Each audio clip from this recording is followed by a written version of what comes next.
Première épître de Paul à Timothée, chapitre 1er. Paul, apôtre de Jésus-Christ, par ordre de Dieu notre Sauveur et de Jésus-Christ notre espérance. À Timothée, mon enfant légitime en la foi, que la grâce, la miséricorde et la paix te soient données de la part de Dieu le Père et de Jésus-Christ notre Seigneur. Je te rappelle l'exhortation que je te fis à mon départ pour la Macédoine, lorsque je t'engageai à rester à Éphèse, afin de recommander à certaines personnes de ne pas enseigner d'autres doctrines, et de ne pas s'attacher à des fables et à des généalogies sans fin, qui produisent des discussions plutôt qu'elles n'avancent l'œuvre de Dieu dans la foi. Le but du commandement, c'est une charité venant d'un cœur pur, d'une bonne conscience et d'une foi sincère. Quelques-uns s'étant détournés de ces choses, se sont égarés dans de vains discours. Ils veulent être docteurs de la loi, et ils ne comprennent ni ce qu'ils disent, ni ce qu'ils affirment.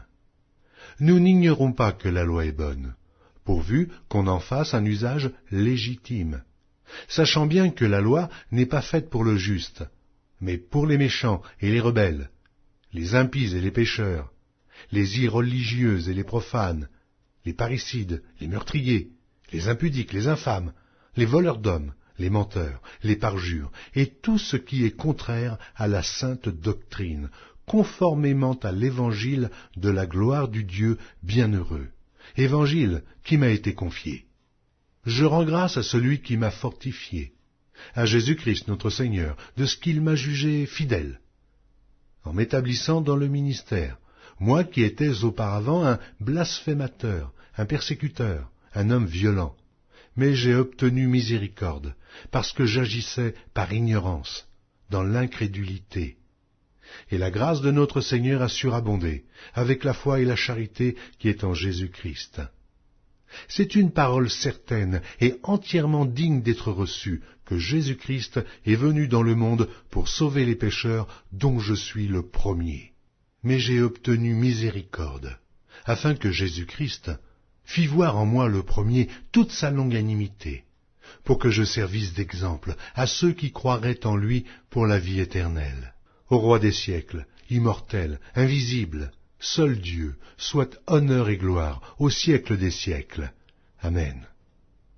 Le commandement que je t'adresse, Timothée, mon enfant, selon les prophéties faites précédemment à ton sujet, c'est que, d'après elles, tu combattes le bon combat, en gardant la foi et une bonne conscience. Cette conscience, quelques-uns l'ont perdue, et ils ont fait naufrage par rapport à la foi. De ce nombre sont Hyménée et Alexandre, que j'ai livrés à Satan, afin qu'ils apprennent à ne pas blasphémer. Première épître de Paul à Timothée, chapitre 2. J'exhorte donc, avant toute chose, à faire des prières, des supplications, des requêtes, des actions de grâce pour tous les hommes, pour les rois et pour tous ceux qui sont élevés en dignité, afin que nous menions une vie paisible et tranquille, en toute piété et honnêteté. Cela est bon et agréable devant Dieu notre Sauveur, qui veut que tous les hommes soient sauvés et parviennent à la connaissance de la vérité. Il y a un seul Dieu, et aussi un seul médiateur entre Dieu et les hommes, Jésus-Christ, homme, qui s'est donné lui-même en rançon pour tous.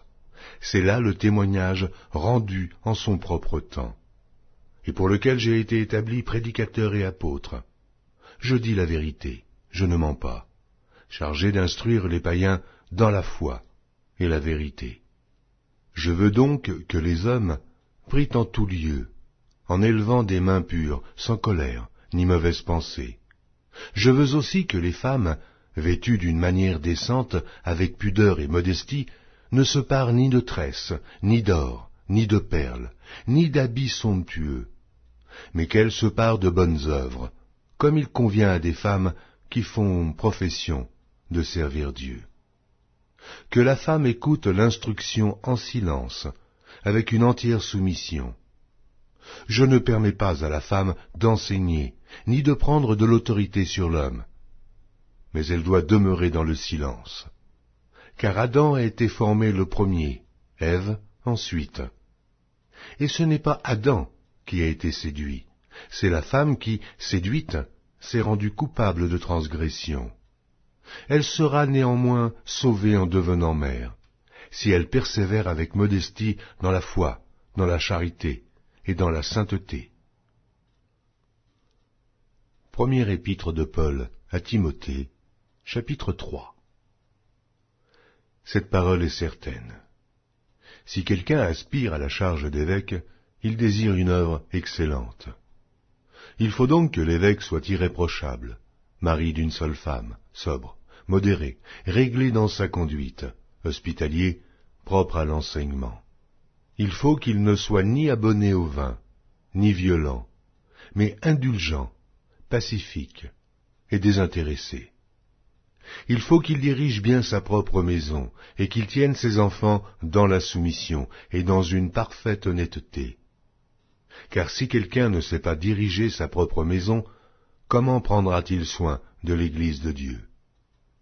Il ne faut pas qu'il soit un nouveau converti, de peur qu'enflé d'orgueil, il ne tombe sous le jugement du diable. Il faut aussi qu'il reçoive un bon témoignage de ceux du dehors, afin de ne pas tomber dans l'opprobre et dans les pièges du diable.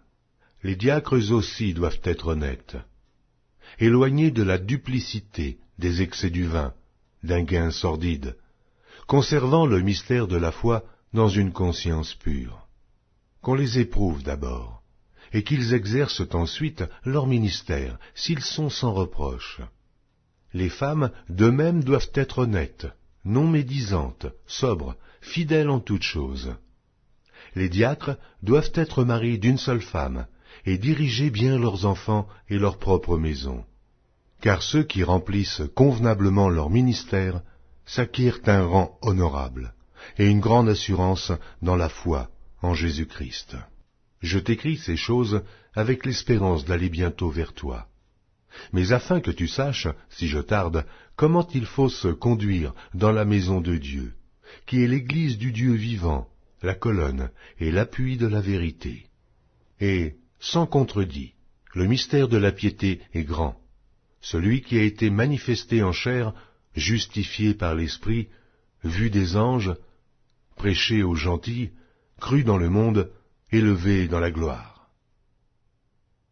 Première épître de Paul à Timothée, chapitre 4.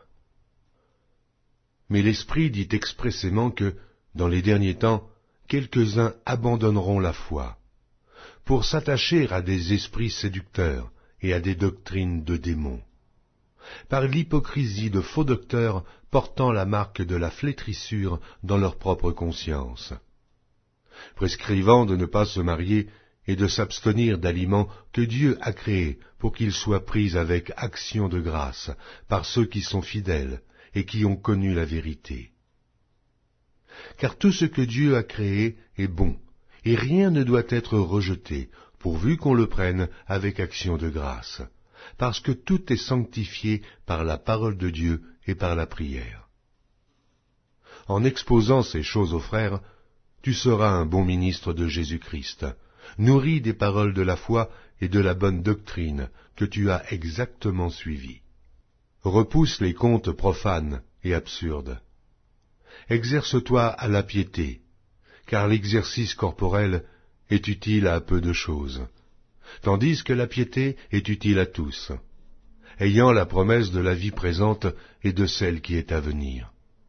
C'est là une parole certaine et entièrement digne d'être reçue. Nous travaillons en effet, et nous combattons, parce que nous mettons notre espérance dans le Dieu vivant, qui est le Sauveur de tous les hommes, principalement des croyants. Déclare ces choses, et enseigne-les. Que personne ne méprise ta jeunesse, mais sois un modèle pour les fidèles, en parole, en conduite, en charité, en foi, en pureté.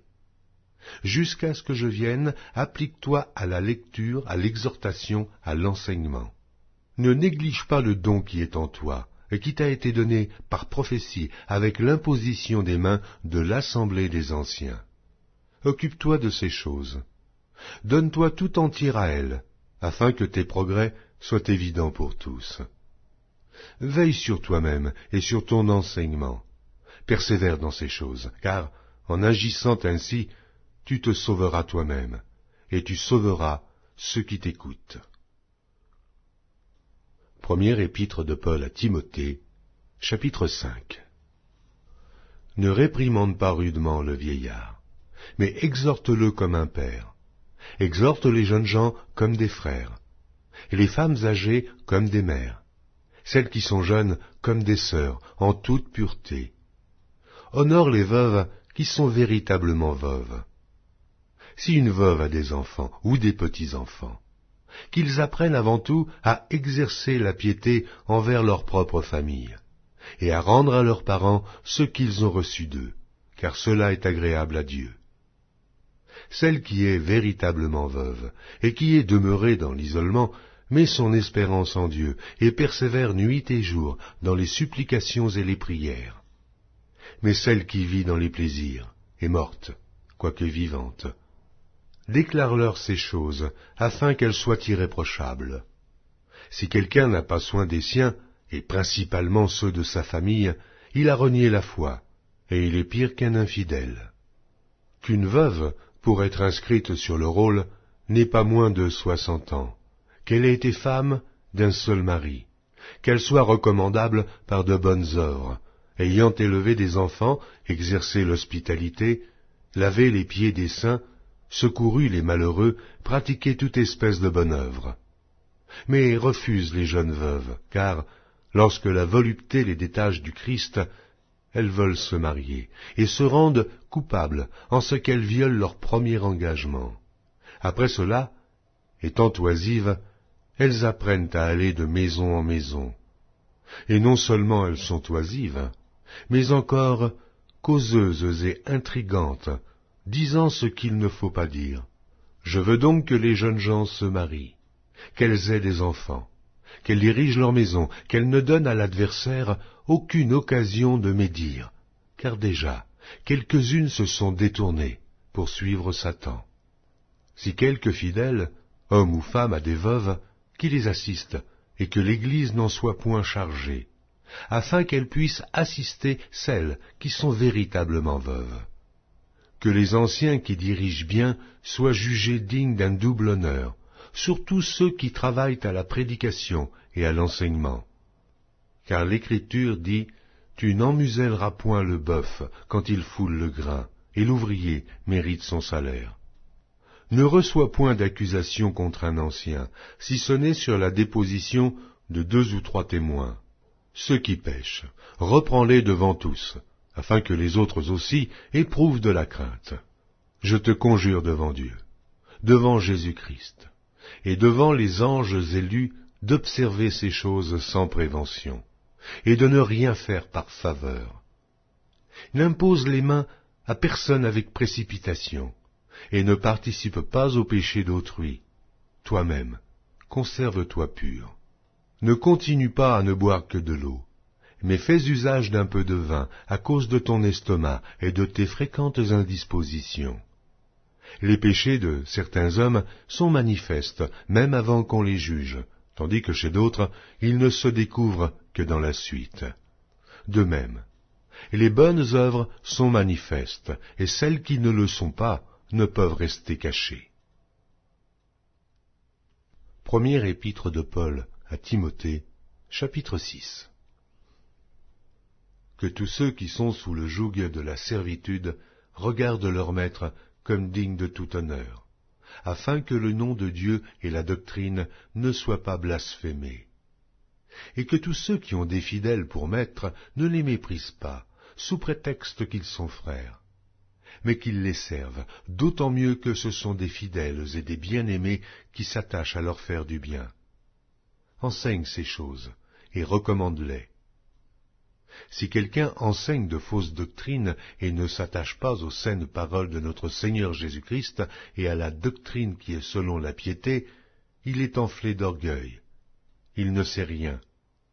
Et il a la maladie des questions oiseuses et des disputes de mots, d'où naissent l'envie, les querelles, les calomnies, les mauvais soupçons, les vaines discussions d'hommes corrompus d'entendement, privés de la vérité et croyant que la piété est une source de gain. C'est en effet une grande source de gain que la piété, avec le contentement. Car nous n'avons rien apporté dans le monde, et il est évident que nous n'en pouvons rien emporter. Si donc nous avons la nourriture et le vêtement, cela nous suffira. Mais ceux qui veulent s'enrichir tombent dans la tentation, dans le piège, et dans beaucoup de désirs insensés et pernicieux qui plongent les hommes dans la ruine et la perdition. Car l'amour de l'argent est une racine de tous les maux. Et quelques-uns, en étant possédés, se sont égarés loin de la foi, et se sont jetés eux-mêmes dans bien des tourments. Pour toi, homme de Dieu, fuis ces choses, et recherche la justice, la piété, la foi, la charité, la patience, la douceur. Combat le bon combat de la foi. Saisis la vie éternelle, à laquelle tu as été appelé, et pour laquelle tu as fait une belle confession en présence d'un grand nombre de témoins. Je te recommande devant Dieu, qui donne la vie à toutes choses, et devant Jésus-Christ, qui fit une belle confession devant Ponce Pilate, de garder le commandement, et de vivre sans tache, sans reproche, jusqu'à l'apparition de notre Seigneur Jésus-Christ, que manifestera en son temps le bienheureux et seul souverain, le roi des rois et le Seigneur des seigneurs, qui seul possède l'immortalité, qui habite une lumière inaccessible, que nul homme n'a vue ni ne peut voir, à qui appartiennent l'honneur et la puissance éternelle. Amen. Recommande aux riches du présent siècle de ne pas être orgueilleux, et de ne pas mettre leur espérance dans des richesses incertaines, mais de la mettre en Dieu, qui nous donne avec abondance toutes choses pour que nous en jouissions.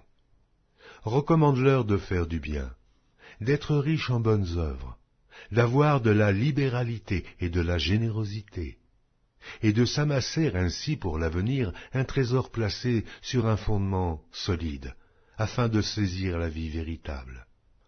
Ô Timothée, garde le dépôt, en évitant les discours vains et profanes et les disputes de la fausse science, dont font profession quelques-uns, qui se sont ainsi détournés de la foi. Que la grâce soit avec vous.